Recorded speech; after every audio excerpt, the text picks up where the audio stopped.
Bismillah ar-Rahman ar-Rahim. On va continuer notre cours sur la reproduction sexuée des algues. La vidéo précédente, nous avons vu la reproduction asexuée et donc qui ne fait pas intervenir les gamètes. Nous avons vu, vous avez la bipartition végétative, vous avez vu la fragmentation mécanique, la sporulation, les spores. Donc, ici, nous allons voir la reproduction sexuée. C'est une reproduction à travers laquelle, donc, on a l'intervention des gamètes et la fécondation. Donc, elle est sexuée. Alors, le schéma général de la reproduction sexuée, vous avez l'étal mère qui contient les gamétocystes.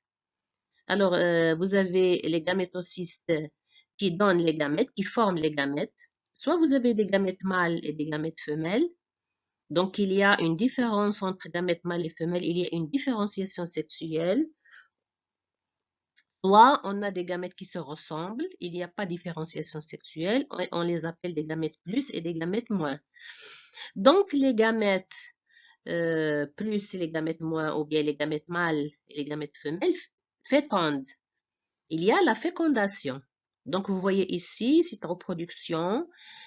Dans cette reproduction, il y a les gamètes, il y a la fécondation. Et nous allons voir qu'il existe différents types de fécondation. La fécondation aboutit à la formation d'un œuf, ou bien zygote.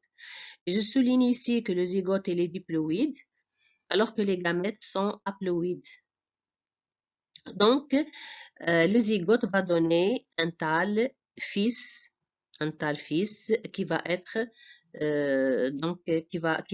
le résultat de la germination de la zygote. Donc, c'est ça la reproduction sexuelle. À partir d'un tâle mère, vous obtenez un tâle fils, un autre tâle fils.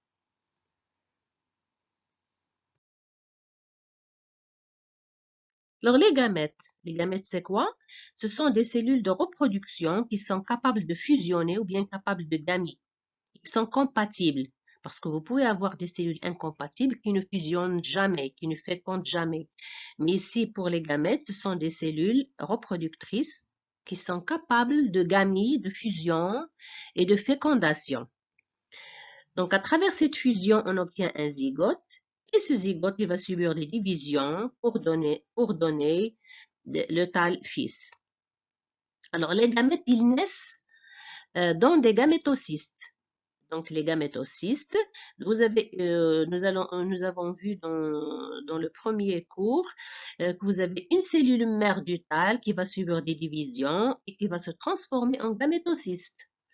C'est un organe de reproduction qui va libérer ou former les gamètes. Alors, si les gamètes sont morphologiquement semblables, les algues sont dites isogames. Et dans ce cas-là, comme vous voyez ici, vous avez des gamètes qui se ressemblent morphologiquement, mais génétiquement, ils sont différents.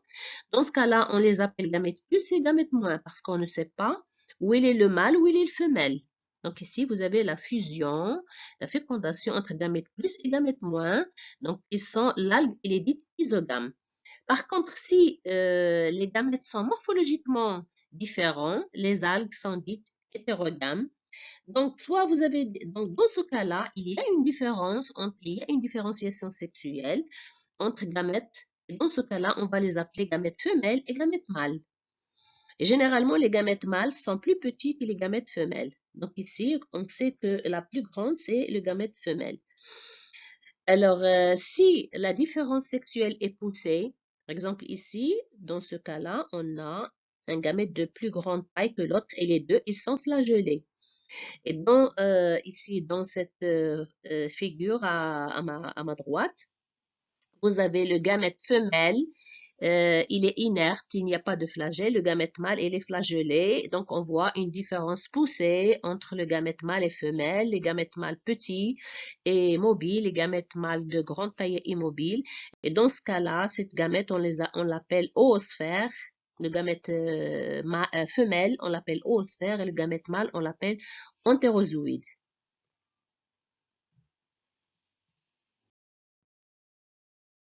Donc, nous avons dit que les gamètes qui se ressemblent, on va les appeler gamètes plus et gamètes moins. Et les gamètes qui ne se ressemblent pas, vous avez une différenciation sexuelle et dans ce cas-là, les gamètes mâles, soit ils sont immobiles, on va les appeler les spermacées, soit ils sont mobiles, on les appelle des spermatozoïdes ou bien des entérozoïdes. Pour les gamètes femelles qui sont immobiles, on les appelle oosphères. Et les gamètes mobiles, on les appelle des oogamètes. Chez les algues rouges, les gamètes femelles, on les appelle ascogones.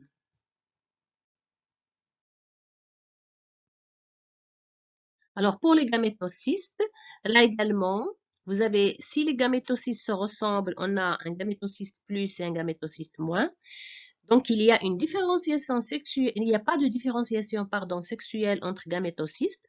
Par contre, si les gamétocystes ne se ressemblent pas, dans ce cas-là, vous avez une différenciation sexuelle.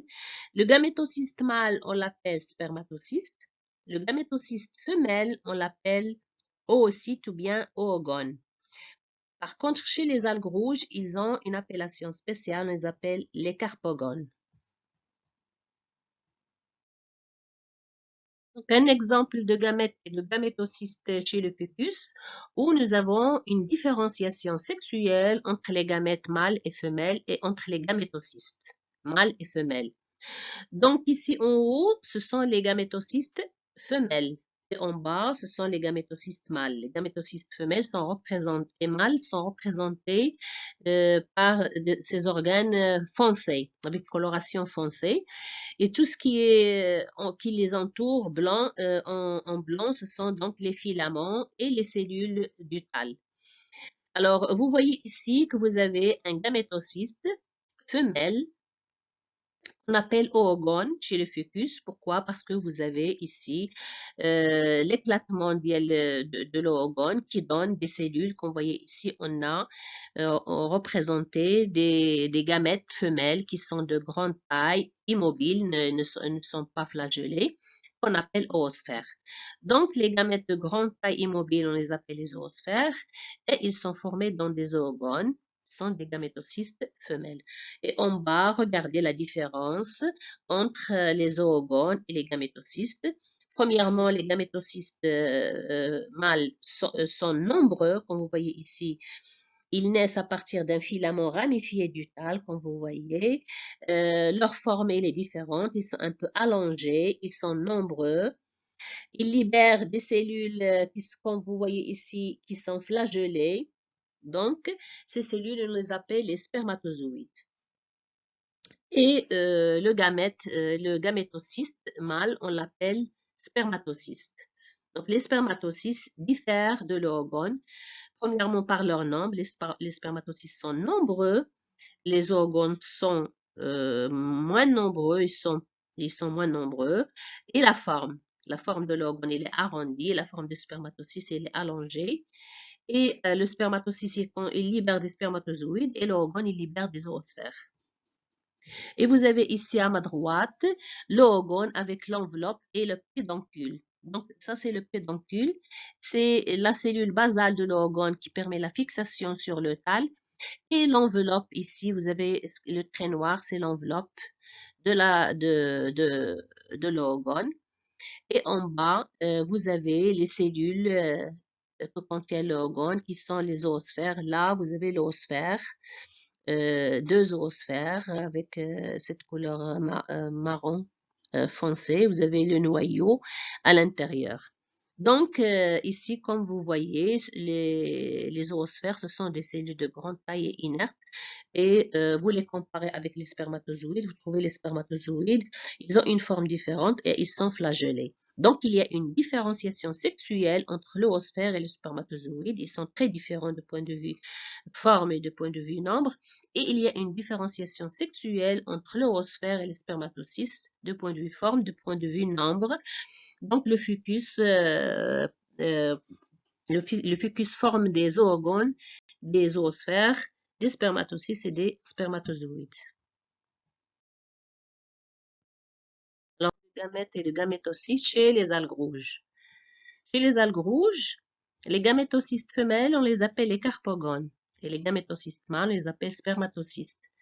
Les gamètes femelles, on l'appelle ascogones. Et les gamètes mâles, Les femelles, on appelle ascogones et les mâles, on les appelle les spermaties. Alors ici, vous avez deux figures. À droite, représentez les gamétocystes femelles, les carpogones, et à gauche, les gamétocystes. Donc, on a représenté un seul carpogone. Pour les spermatocystes, vous avez plusieurs. Par exemple, je vais compter 1, 2, 3, 4, 5, 6, 7, 8, 9. Vous avez 9 spermatocystes. Et un ici, il est ouvert, il a éclaté, il a libéré les gamètes mâles qui ne sont pas représentés ici. Donc, tout ce qui est donc ici foncé avec noyau à l'intérieur, ce sont les gamétocystes mâles qu'on appelle spermatocystes. Vous voyez, il y a une différence entre les spermatocystes mâles et les carpogones femelles. Comme vous voyez ici par le nombre, ici on a représenté 10 9 remplis et 1 éclaté, 10 spermatocystes. Ici, on a représenté un seul. Par exemple, un seul carpogone chez pour les gamétocystes femelles, équivalent, par exemple, ici, à 10 spermatocystes. Donc, le nombre des gamétocystes mâles toujours supérieur au nombre des gamétocystes femelles. Et ici, les spermatocystes, le nombre, il est différent. Et la forme. Vous voyez ici la forme des spermatocystes, ici, il est arrondi, un peu allongé. Et même, ils naissent à partir des filaments ramifiés. Par contre, ici, vous voyez, vous avez ici le carpogone, qui est représenté en gris ici foncé. En bas, vous avez 3 cellules. Donc, il n'y a pas de ramification. Vous avez à l'extrémité d'un filament, ici représenté par 3 cellules, à l'extrémité, nous allons voir qu'il y a formation d'un gamétocyste femelle. Ce gamétocyste, il est surmonté d'un filament très long, d'un filament comme vous voyez ici très long. Et ce filament, on l'appelle trichogine. Donc, la carpogone, c'est le gamétocyste femelle. Cette carpogone, il renferme à l'intérieur un gamète femelle qu'on appelle ascogone. Ici, vous avez en noir, c'est le noyau de l'ascogone, noyau du gamète femelle. Donc, ici, vous avez l'ascogone à l'intérieur du carpogone. Et cet ascogone, il est surmonté d'un long filament qui est flexible, qu'on appelle trichogine. Et le rôle de ce trichogine, c'est donc il secrète des substances à la surface qui sont mucilagineuses et il est flexible. Il va donc faire à travers des mouvements, il va capter par chimiotactisme les spermaties, les gamètes mâles. Ils vont se fixer à la surface et plusieurs gamètes vont se fixer à la surface ici. Un seul va pénétrer à travers la trichogine et va féconder l'ascogone à l'intérieur du carpogone. Donc ici, vous voyez la forme du carpogone, elle est différente de la forme du spermatocyste. Donc, on dit qu'il y a une différenciation sexuelle entre les gamétocystes parce que vous avez le spermatocyste mâle, le nombre il est important et la forme il est spéciale. Par exemple, ici, on a arrondi. Les carpogones, qui sont les gamétocystes femelles, également, ils sont différents des spermatocystes par leur forme et par le nombre. Le nombre, toujours, il y a peu de carpogones dans le tal et ils se trouvent à l'extrémité des filaments, et on différencie les carpogones par des filaments qui sortent du carpogone qu'on appelle trichogine et qui n'existent pas au niveau des spermatocystes.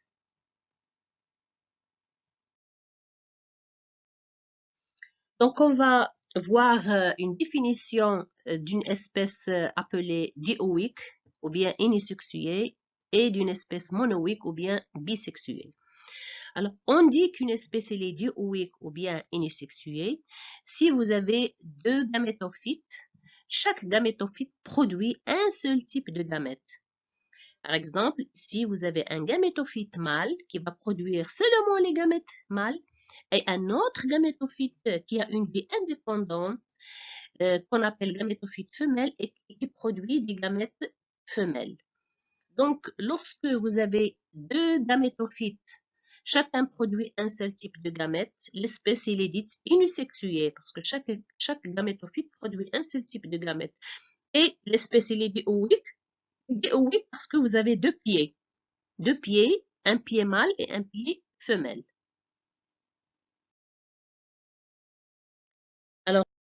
dioïque ou bien unisexué chez l'Ulva lactuca. Alors, comme vous voyez ici, vous avez en haut un gamétophyte mâle et en bas un gamétophyte femelle. Ils sont indépendants. Ils se ressemblent morphologiquement, mais chacun, comme on voit ici, vous avez des gamétocystes mâles qui naissent dans le thalme mâle et ils vont libérer des gamètes mâles. Et en bas, on a le gamétophyte femelle qui va produire des gamétocystes femelles et ces gamétocystes, ils libèrent des gamètes femelles. Alors, cette espèce, l'Ulva lactuca, il est dioïque. Pourquoi il est dioïque? Parce qu'il forme deux gamétophytes, un mâle et un femelle, et qui sont indépendants l'un de l'autre. Chacun, il a une vie indépendante. Ils ne sont pas, on n'a pas un seul thalme, on a deux thalmes, deux pieds, dioïques. Pourquoi il est unisexué? Parce que chaque type de thalme, il produit un seul type de gamète.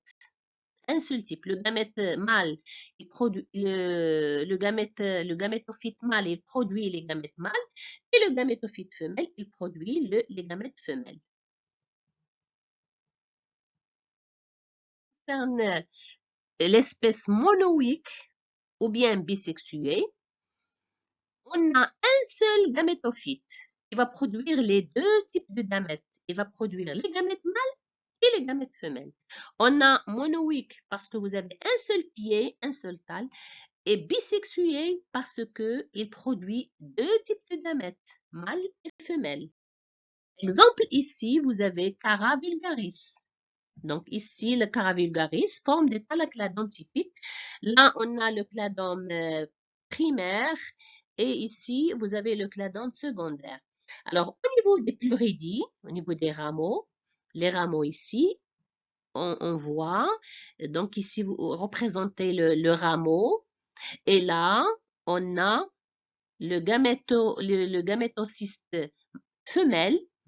Ici, en bas, on a le gamétocyste mâle. Donc, ça, c'est la figure. Et là, c'est la photo. Comme vous voyez ici, vous avez l'axe du thalme, l'axe du caran qui est à la cladome. Là, on a le nœud, on a la pleuridie. Là, la pleuridie, là, la pleuridie. Et ce qui est vert ici, c'est le gamétocyste femelle qu'on appelle oogone.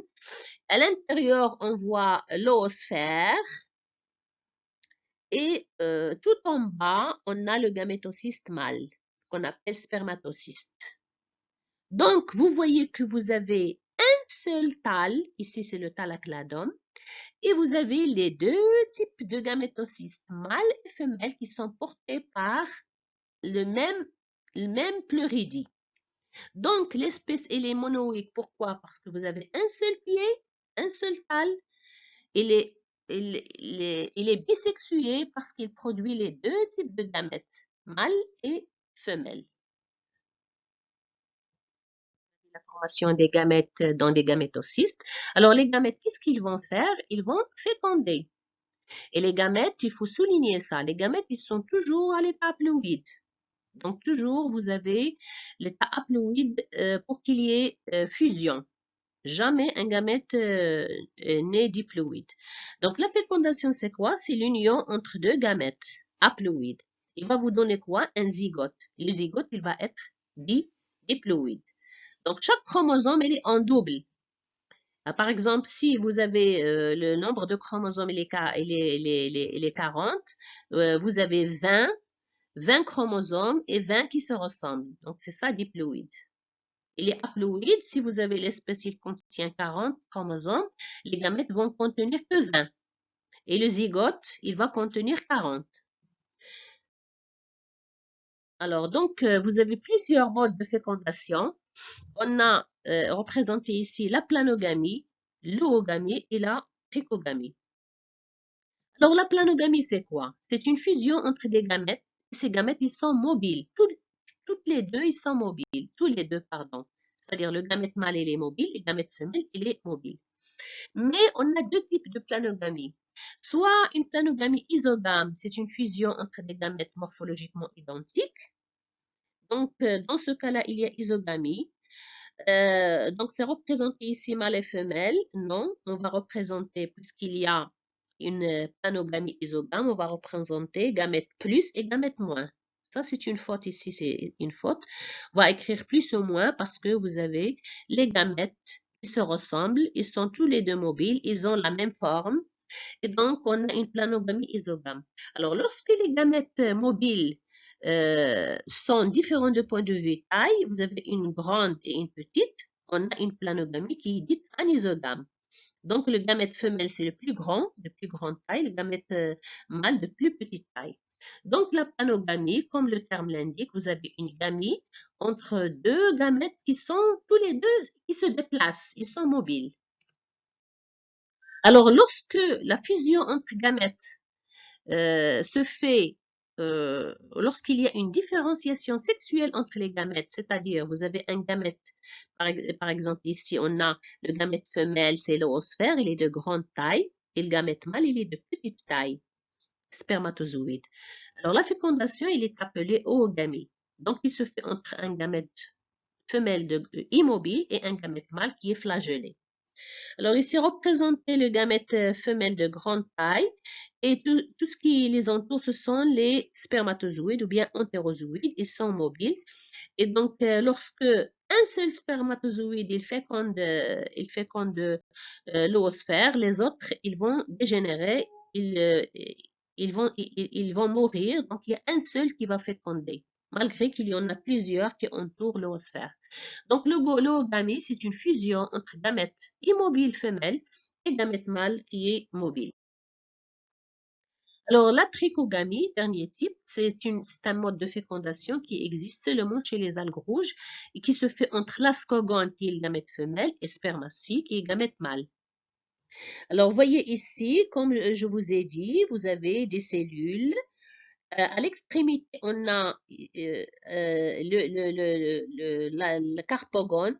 Ici, en vert, avec le noyau, c'est l'ascogone. Et ce qui est tout à fait à l'extrémité, c'est trichogine. Et là, c'est la spermatie. Donc, on a représenté à droite ici, comme vous voyez, le gamétocyste femelle. On le reconnaît par la trichogine qui est un filament très fin à l'extrémité du carpogone. Et vous voyez ici les spermatocystes représentés par des petites cellules qui sont immobiles. Donc, le spermatocyste, la forme du spermatocyste, elle est très différente de la forme du carpogone. Donc ici, vous avez la fécondation se fait grâce, vous voyez donc ici les spermaties qui viennent s'accoler vers le trichogine. Ici, le trichogine qui va capter les spermaties. Il y a fusion entre la membrane de la spermatie et la membrane du trichogine. Le noyau de spermatie va pénétrer, il va migrer jusqu'au noyau à l'intérieur de l'ascogone. Donc, ce type de fécondation l'appelle trichogamie parce que la gamie, comme le nom l'indique, il se fait grâce à la trichogine qui se trouve à l'extrémité du carpogone.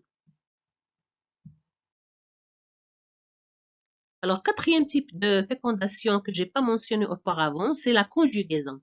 Alors, chez les algues, on l'appelle conjugaison. Chez les champignons, on l'appelle cystogamie. Alors, dans ce type de fécondation, on a la formation d'un pont entre deux filaments appareillés qu'on appelle pont de conjugaison. Après la formation de ce pont, il y a la fusion entre le contenu cellulaire des deux types de cellules qui appartiennent aux deux filaments appareillés ou bien entre qu'on appelle deux gamétocystes. Donc, dans ce cas-là, il n'y a jamais de gamète qui est libéré orbital. Il y a seulement un pont et le cytoplasme de l'un migre vers le cytoplasme de l'autre. Voici donc à côté les étapes de la conjugaison. Ici, vous avez un filament plus et à côté, en parallèle, un filament moins. Vous avez ici un gamétocyste plus et là un gamétocyste moins. Alors, le gamétocyste, chaque cellule, il va former un petit rameau latéral qui va être perpendiculaire à l'axe du filament. Et donc, les deux rameaux vont migrer l'un vers l'autre. Lorsqu'ils sont en contact, les parois, ils vont fusionner. Et lorsqu'ils fusionnent, il y a formation d'un pont qu'on appelle pont de conjugaison. À travers ce pont, il y a la migration du cytoplasme de l'une du gamétocyste vers l'autre. Donc, il va migrer, le cytoplasme de la cellule va migrer vers l'autre cellule. Et après la migration, vous avez la fusion des noyaux et la fusion du cytoplasme, ce qui vous permet d'obtenir un œuf, bien un zygote. Donc, à la fin de la fécondation, vous aurez un filament qui est vide, un filament vide, par exemple, ici vous avez deux cellules vides, un filament qui obtient des cellules vides, et un filament qui obtient des œufs, comme ici on obtient un œuf. Donc, pourquoi on l'appelle conjugaison? Parce qu'il se fait grâce à un pont de conjugaison. Dans ce cas-là, donc, nous avons dit, il n'y a pas libération de gamètes. Il n'y a pas formation de gamètes. Alors, après la fécondation, on obtient un zygote. Quel est le devenir du zygote? Donc, le zygote, il va subir des divisions pour donner un individu. Donc, une série d'événements va se succéder à partir du zygote jusqu'à l'apparition d'un nouveau zygote pour former un cycle de développement complet de l'individu. Donc, le zygote, il va subir des divisions, il va germer, il va donner un tal. Et ce tal-là, il va former des gamètes, et les gamètes vont fusionner, et vous aurez un zygote numéro 2. Et le zygote numéro 2, il va germer, il va donner un tal. Et le tal numéro 2, il va former des gamètes 2. Et les gamètes 2 vont fusionner et vont donner zygote 3, et ainsi de suite. Donc, toute série d'événements qui se succèdent à partir du zygote jusqu'à l'apparition d'un nouveau zygote, ils forment un cycle, ce qu'on appelle le cycle de développement complet de l'individu. Donc, dans la reproduction sexuée, vous aurez deux phénomènes fondamentaux qui se font. Ces phénomènes sont la fécondation et la méiose. Donc, dans un cycle sexué, vous obtenez la fécondation. Donc, vous avez la fécondation. La fécondation qui va permettre le passage de l'état haploïde de la cellule à l'état diploïde. Vous avez la méiose. La méiose, donc, il vous permet de passer de l'état diploïde de la cellule à l'état haploïde. Donc, il y a une partie du cycle qui va se passer à l'état haploïde et une autre partie qui va se passer à l'état diploïde.